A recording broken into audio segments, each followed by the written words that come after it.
Hey everybody, welcome back. Another cool video we're going to talk about our mock scrape setups here in Michigan, how we do it. We've got three examples that we're going to show you.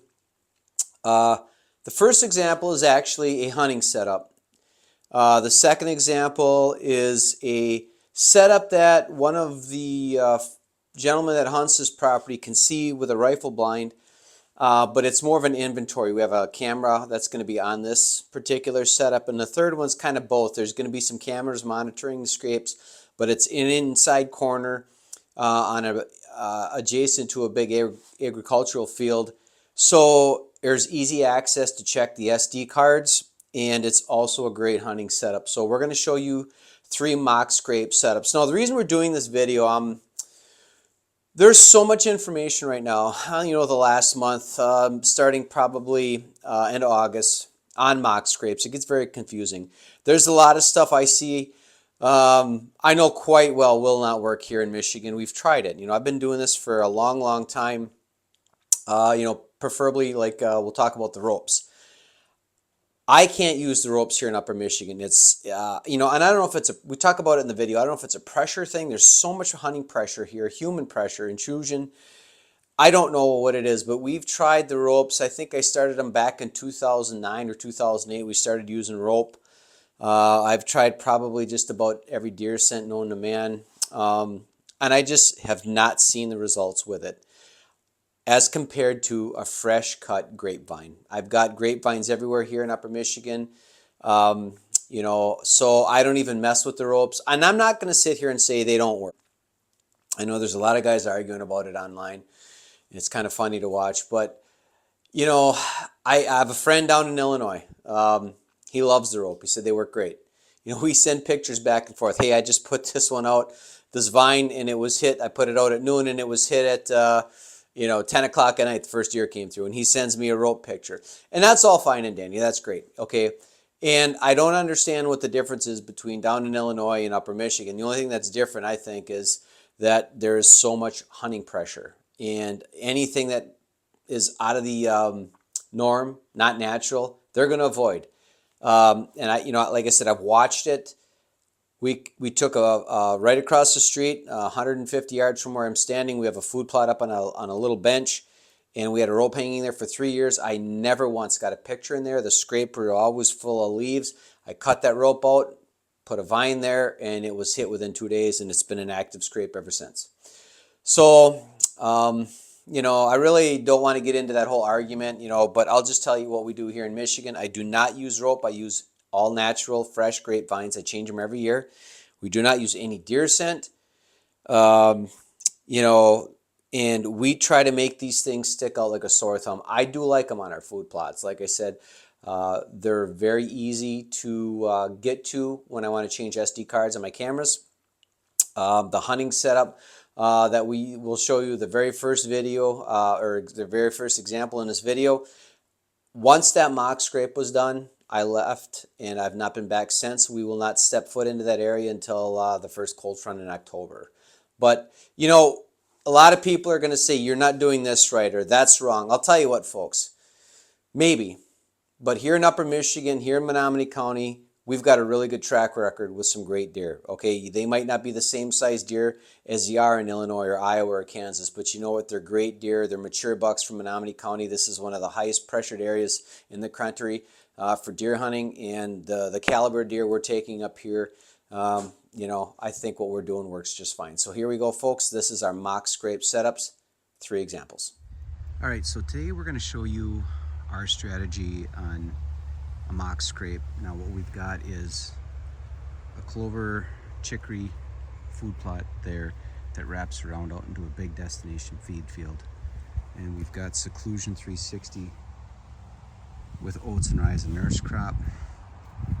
We've got a travel corridor here that goes to you can see the opening way out here. That's all destination food here. And we created this with an excavator. It kind of meanders along and pops back out here. But you can see this is the tree you want to put a mock scrape in.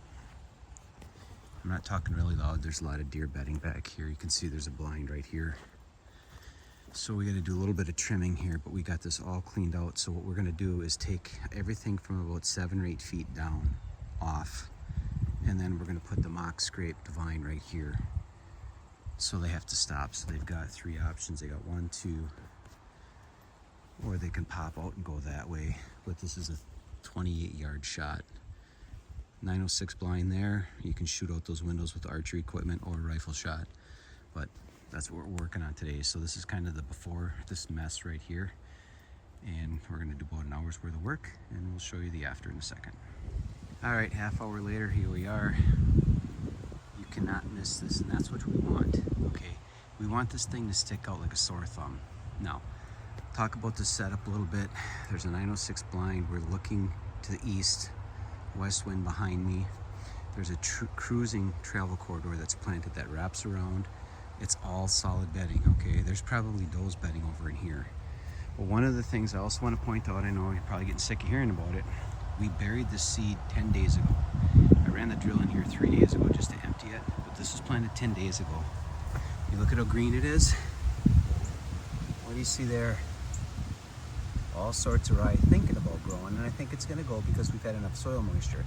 But if I just came in here and did the old throw and grow, spray and pray, we'd still be waiting. But instead, 10 days later, we've got a beautiful fall forage and seclusion growing. So I can't stress that enough, folks. This time of year, get that seed buried. But anyway, so what's really cool about this spot is we've got 1, 2 corridors. We've got the scrape here. We've got another corridor. There's another corridor that pops out this way. So they are not going to miss this right here. Now, I'm not going to put a camera on here because this is a hunting setup. We're going to be hunting in here first cold front in October. But if I did, I would probably be 10 to 15 feet up in that tree. Great setup. This is how we do our mock scrapes. Somebody asked, why aren't you using a rope? I won't touch rope ever again. We tried them on too many properties here in Michigan, and I didn't see the use. I mean, almost zero use. We switched to these natural grapevines, and they get hammered daily. So you can see this one was just cut. I'm going to touch it on the bottom, but it's dripping wet already. So great setup. Mock scrape vine setup number 2. Now what we've got here is where everything comes together. We've got an edge here. We've got seclusion 360. We've got to come here and mow it one more time, and probably hit it with liquid fertilizer one more time. But we've got a long food plot here. There's another food plot, brassica on the back side of this edge.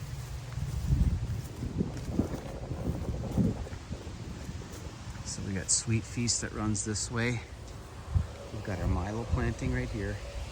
And everything can come to this point right here. We've got a brand new vine. I just cut it this morning. It's still dripping. There's juice coming out of it. You can see what's on the ground. So this is a fresh vine. We're going to put a Browning Dark Ops camera up here. I'm done with cell cameras on these kind of setups. We'll have another video on that, but I got some theories and just talking with some really smart people in the industry. They're talking about cell cameras too and how they're pulling theirs all out and going back to like a Browning Dark Ops. I'm not affiliated with Browning Dark Ops, but so far it's the best camera I've used. But anyhow, now about this camera is I can check it. North wind, west wind, south wind, I won't come in here. East wind, we won't come in here, but we're gonna be up in that tree about 10 feet. And this thing should get hit fairly quickly because everything kind of concentrates at this point right here in between the structure and here. So I would assume we're gonna have a lot of action on this scrape, but this is how we do it. All right, here's the last one we're gonna show you in this video. We just did this morning. And again, like I said, you gotta make these things stick out like a sore thumb. This is a brand new food plot on an inside corner of an ag field. You can see we've got another vine there. That's a 30-yard shot. This is a 22-yard shot. We've got a water hole that we just dug and a 10-day-old. Actually, this fall forage sandy soil was drilled. Today is Monday. It was drilled last Sunday, Labor Day weekend, with 1 rain, and it's doing great. But anyway, so we want this to stick out like a sore thumb. There's no opportunities. We've taken all of them away for the deer to create a scrape. That tamarack down there might have one. We might have to trim a couple of branches. But we want this to be the hub of this food plot. We want every deer in the area to stop here when they come through this food plot. You know, there's not a lot of deer on this particular piece right now. There's a big egg field right on the other side of this tree line that's in cereal rye, and it's just starting to come up now. They probably got it at the same time we did this because they both look the same. Cereal rye is real purple when it comes up. But anyway, you can see it's waist high. A grapevine I cut this morning, the juice is still dripping out of it. I zip tied it. What I like about this is there's a little bit of resistance to it, you know, and that's just flopping in the wind. I don't like that. It just seems that they like this better. It's waist high, so fawns can walk up and touch it too. I'm going to assume any deer that's through here within the next 24 or 48 hours there's going to be deer on this. So the food plot's coming in really nice. Water hole's coming in really nice. You can see it's starting to fill up. Great.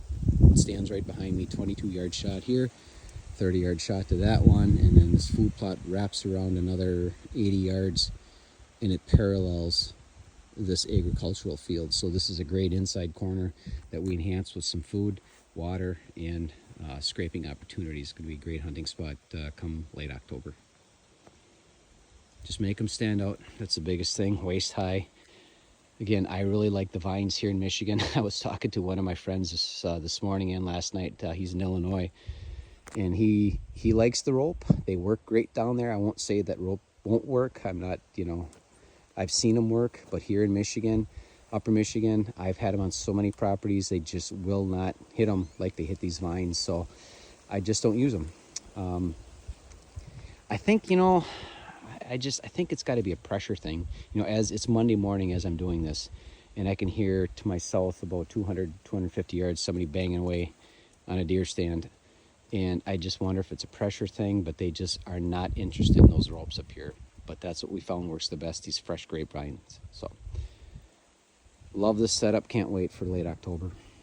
Well, I hope that helped, folks. You know, hopefully that answered some of your questions. If you're looking at doing a mock scrape, get out and do it. Now's the time to do it. We actually like to have them in at the end of August, middle of August. That's one of the last things we do every year is change out grapevines. You know, like I said, I'm not looking for an argument. I know someone's going to come on here and start talking about how great the ropes are. That's all fine and dandy, folks, but I can promise you right now, if the ropes were so great here in Menominee County, we'd be using them, but they are terrible. They do not work here. I don't use deer scent. This is what works for us. Like I said, if the ropes work so great, I'd be using them a long time ago. We've been doing this for almost 15 years, and I have not seen any kind of positive reaction with a rope. Doesn't mean they don't work. I know they work down in other places. I know some folks in Illinois that really like them. I won't use them here. So hopefully this helped. If you got any questions, ask them in the comments below. We've got some cool videos coming up. We're going to do our clover video. We got a last minute food plot video coming. I know, I'm sorry these are so far in between videos. We're just finishing up the season, trying to get our last food plots put in. And we'll see you in a few days, folks. Thank you so much for watching.